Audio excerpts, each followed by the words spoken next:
Baik, terima kasih atas kesempatan dan waktu yang diberikan kepada saya. Perkenalkan, nama lengkap saya Lord Yudit Rio dengan posisi NIM 1803030040, kelas A, semester 7, mata kuliah Sosiologi, seminar masalah sosial.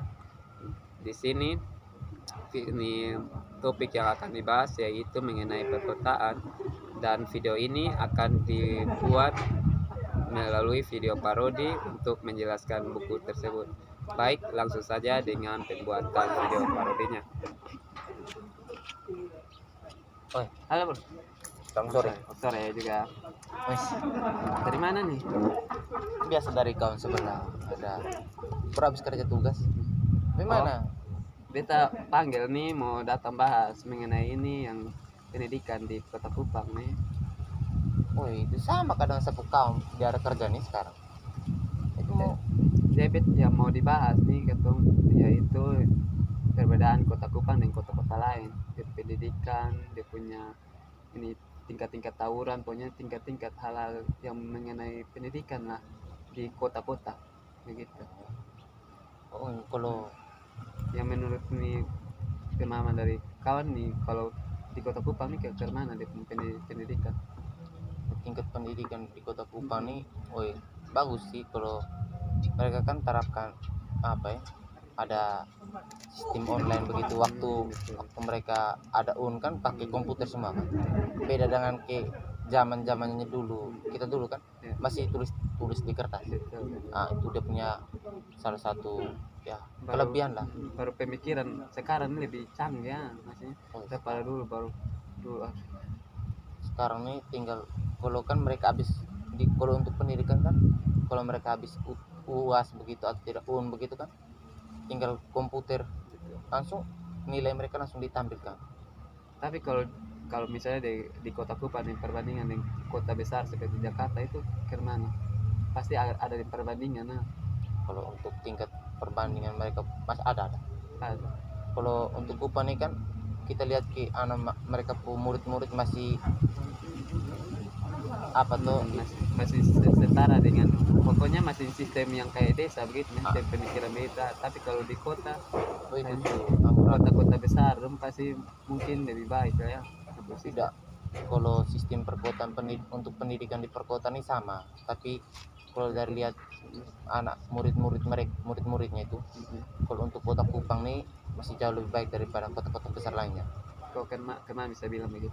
Itu kan kalau kita lihat perbandingannya kan di kota-kota besar kan marak-marak dengan apa tuh tawuran, kasih anak-anak betul. anak-anak SMA tawuran. Kalau di kota Kupang ini kan hampir Betul, tidak ada betul.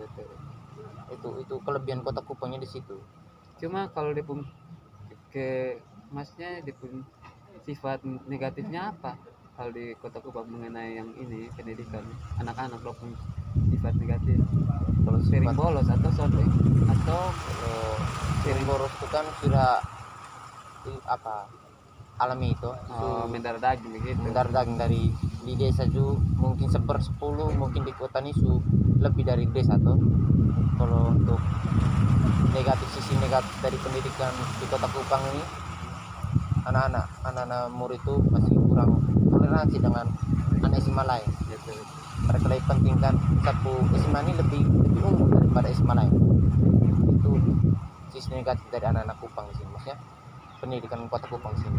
Tapi kalau misalnya kita bandingkan pendidikan antara ini apa swasta dengan negeri, menurut teman mana yang lebih diunggulkan? Kalau dari apa seginya di Kota Kupang ini lebih diunggulkan tuh negeri. Kenapa bisa bilang begitu? Nah, karena mereka kan langsung pemerintah tuh. Betul. Pemerintah. Kalau swasta ini kan pasti bergantung dengan berharap dengan kayak bantuan-bantuan. Nah, kalau misalnya pemerintah urus yang negeri berarti bantuan sisanya cuma larinya di swasta. Nah, swasta. Nah, itu bantuan sisa. Mungkin itu. Jadi beta kalau mau lihat nih, dulu kan beta sekolah di swasta. Jadi kayak kemana ya, guru-guru dong nih berharap di nih murid dong, karena mau dibilang kan dong cuma bergantung pada SPP dibayar oleh murid. Nah, jadi kayak kerjanya agak malas, maksudnya kayak mengajar nih datang kurang ke tepat waktu, atau kayak gimana ya, aturannya kayak kurang jelas kalau mau dibilang. Ini karena gaji atau dia kebutuhan hidupnya yang sudah sesuai makanya mereka begitu atau gimana. Itu kadang juga kayak guru-guru ini juga terpaut dengan itu hal-hal yang begitu kebutuhan. Tapi kalau perbedaannya untuk swasta dengan negeri kan, kalau negeri kan mereka langsung diterapkan tuh datang Ya, begini betul, jam begini. betul. Bedanya dengan swasta kan hanya mengharapkan dari Betul. luar toh. Kalau negeri kan nih apa maksudnya yang diatur kan langsung dari pemerintah. Nah, Kalau swasta kan diaturnya oleh sistem sekolah sekolah sendiri. Jadi untuk kalau terus ini nyanyi saya mau tanya waktu kelulusan itu, woi Om Yud dari WC lama sekali. Sorry bro, udah lama nih saya. Oh toh sudah tadi satu minggu. Kita lanjut kok. Iya lanjut yang mengenai ini apa di negeri dan swasta, pendidikan negeri dan swasta. Kalau menurut saya nih negeri kan lebih diturunkan dari pemerintah toh. Jadi mereka punya keuntungan tersendiri daripada swasta. Swasta kan modal apa tadi yang abang ngomong tadi? Diatur oleh nih sistem sekolah. Sekolah sejarahnya wis. Kalau negeri kan diatur oleh pemerintah dari sistem pemerintah, jadi Terus untuk mereka punya bahan baku untuk pembelajaran lebih cepat daripada swasta. Benar tidak? benar-benar baru gimana maksudnya sangat beda kalau soal sistem tuh mengenai swasta dan negeri itu sangat beda, karena bisa dilihat bahwa ini guru-guru nih berharap dari para murid untuk ini bayar SPP supaya bisa untuk mereka juga bisa terpenuhi, kan gajinya diperoleh dari dari siswa. Terus kalau negeri kan gurunya ini apa digaji oleh pemerintah, jadi nih sifat dan apa karakter dari guru nih kadang berbeda karena itu, karena mungkin karena gajinya yang kurang atau dia punya sistemnya yang salah, makanya kita ada yang sifatnya baik ada yang sifatnya buruk. Itu yang saya dengar lagi kan ada orang yang omong bilang apa ada banyak guru swasta yang bolos tuh sering bolos waktu jam kerja mereka. Itu benar tidak? Benar. Tapi itu yang teman lihat itu di negeri punya atau swasta punya? Tidak, ini kan saya dengar orang umum bilang dari swasta lah, dari apa sekolah swasta lah. Iya. Mereka bilang banyak guru-guru swasta nih yang sering bolos kerja jam kerja. Itu benar tidak? Benar karena itu karena ini apa mungkin kebutuhan gaji yang dikasih itu mungkin tersedak makanya mereka lakukan itu. Kalau swasta nih guru-guru dan nih harus ada kerja sampingan kalau mau dibilang untuk bantu mereka punya biaya kebutuhan juga ya. Kalau negeri kan pasti gajinya masuknya kapan pasti. Jadinya kekurangan di Kota Kupang ini masih begitu juga. Masih. Dia punya sistemnya. Iya masih.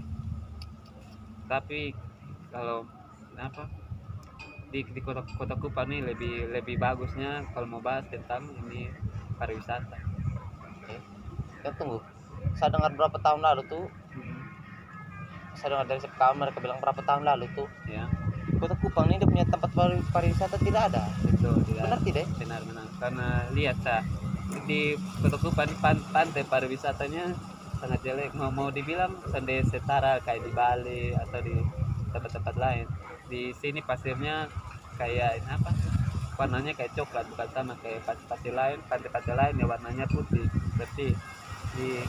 Tapi kan yang diunggulkan di sini adalah penduduk di Kota Kupangnya banyak, sehingga kan pariwisata ya biar walaupun sebagus apapun di tempat-tempat lain, tetapi tetap ramai karena itu penduduknya banyak. Terus penduduk ini kan bukan penduduk asli sini tuh, Iya, kebanyakan ada yang pendatang. Ya. Mau dibilang kebanyakan yang ini yang kuliah, anak-anak kuliah. Itu berarti dibawakan mungkin untuk mereka yang pendatang salah satu daya tarik untuk mereka yang pendatang. Di tempat rekreasi yang kalau mau bilang penduduk di situ pantai sana mulai ada pekerjaan karena itu. Di sana mereka mulai berjualan begitu. Sebelumnya kalau belum ada itu tempat pariwisata di sekitar situ, mereka tetap jadi nelayan biasa. Iya, nelayan biasa atau kayak ini jual-jual garam, jual-jual sayur. Tapi sekarang ada itu beralih di tempat pariwisata, jual-jual di tempat pariwisata. Karena kerjanya lebih enak, baru lebih pasti. Terus kalau perkembangan di Kota Kupang ini apa lagi selain di pariwisata? Ini soal ini hotel-hotel atau pernikahan. Ini kan dulunya pernikahan di Kota Kupang nih dilangsungkan di rumah saja. Di rumah saya karena lahannya masih ada, baru gotong royongnya juga masih ada di masyarakat. Tetapi kalau sekarang nih tidak ada lagi, baru lahannya juga tidak ada sehingga masyarakat harus nih mengeluarkan kocek lebih untuk ini hotel-hotel. Ya, Terus dari yang saya lihat nih apa? Mereka yang di sini Kota Kupang nih kayak toleransi sama masyarakat masih kurang. Itu benar betul, tidak? benar. Kalau dulunya ada, dulu kan saya kan juga tinggal di sini. Jadi saya tahu kalau di sini nih toleransinya dulu sangat sangat kental. Ini mirip lah dengan desa. Tapi sekarang toleransinya sudah berkurang karena itu individualnya mulai tinggi. Ya. Terus di Kota Kupang mereka yang kerja tiap hari ini kerasa bosan atau mereka punya keinginan kebutuhan mereka masih belum terpenuhi. Ya kalau mau bilang kota nih, pokoknya yang mau dibilang Sistem kehidupannya yang paling bagus itu yaitu PNS. Kalau untuk kayak kerja di toko atau di apa itu harus ada kerja samping baru bisa, baru hidupnya lumayan baik. jadi mereka yang di kota ini mereka mempunyai kebutuhan hidup yang paling tinggi. Itu paling tinggi. Kalau di kampung tuh mereka biasanya kalau cuma bisa buat makan sudah. Itu yang penting ada beras dan mie apa lauk kan kalau mau dibilang di desa kan andalkan mie apa alam kalau alam bagus ya pasti uang pun sedikit kenapa apa intinya ada makan hidup. Terus di kota ini kayak gimana ya? Itu berbanding terbalik dengan kami di kampung. Kalian di sini ini pembangunan terlalu maju di sini di kota ini. Kami di sana masih susah sekali. Susah. Jalannya masih kemana? Nih atau masih jalan-jalan yang masih jalan-jalan biasa. Ini apa aspal batu-batu biasa? Tidak, aspal tapi aspal yang berapa tahun dari mulai rusak. Iya. Jadi itu juga masih belum ada pembangunan gitu. Pembangunan ulang dari pemerintah sini dan mereka yang di bidang nya mereka di sini bagaimana? Maksudnya masyarakat di sini tanggapi dengan perubahan kota mereka yang terlalu cepat ini bagaimana? Kan ya salah satu masyarakat lama tuh. Tanggapan mengenai yang perubahan Kota Kupang yang semakin cepat nih. Baik, menurut saya ini baik, cuma karena itu kalau misalnya pola pemikiran dari masyarakatnya yang masih malas-malas, maka pembangunannya itu juga kayak maksudnya kan tersia-sia betul, kan tidak ada pemanfaatan dari pembangunan itu. Kalau misalnya anak-anak cuma kerja cuma main game atau cuma berfoya-foya saya begitu tanpa melihat peluang, maka pembangunannya juga menjadi sia-sia. Susah juga ya. Ya makasih ya. Mau jalan sih? Iya mau jalan sih. Kaju balik dulu ada sih. Ya. Santai. Jalan dulu ya. Oke. Udah.